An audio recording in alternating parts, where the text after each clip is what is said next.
एक शांत रसोई में एलियास दो लोगों के लिए नाश्ता तैयार कर रहा है। एक ऐसा अनुष्ठान जो उसकी हर हरकत में रचा बसा है। वह सावधानी से टोस्ट के दो स्लाइस पर मक्खन लगाता है, एक प्रिय स्मृति को मौन श्रद्धांजलि।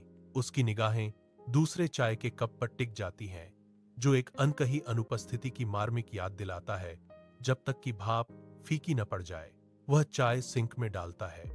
कमरे की गहरी खामोशी में एक गूंजती हुई तन्हाई की तरह चाय के बहने की धीमी आवाज, एक पीला चिपचिपा नोट, एक फीकी पड़ती हुई बीकन दालान के शीशे से चिपका हुआ है, जिस पर एक पत्नी का जल्दबाजी में लिखा हुआ संदेश है।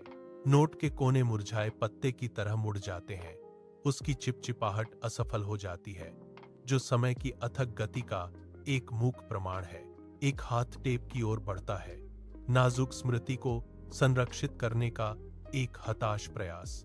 लेकिन यह कांपता है, हवा में बीच में झिझकता है। संघर्ष एक चेहरे पर खुद को उकेरता है, अतीत को संरक्षित करने और जाने देने के बीच फटा हुआ चुनाव हवा में भारी लटका हुआ है। जैसे ही सूरज डूबता है, उदास परछाइयां लिविंग रूम में फैल जाती हैं, जो जगह को गोधूली और उदासी के रंगों में रंग देती हैं। एलियास ने आखिरकार नीला धागा उठाया। उसकी मुलायम बनावट उसके खुरदुरे अनुभवहीन हाथों के बिल्कुल विपरीत थी। वह ठंडी चांदी की सुई पकड़े हुए है, सृजन का एक ऐसा उपकरण जिसे वह समझता नहीं है, उसकी लालसा का एक मूक प्रमाण।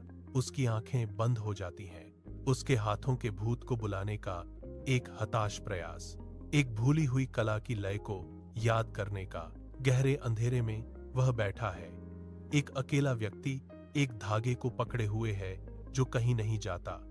हानि का एक मार्मिक प्रतीक। कमरे का सन्नाटा भारी है, अनकहे दुख और लालसा का एक उदास सिम्फनी।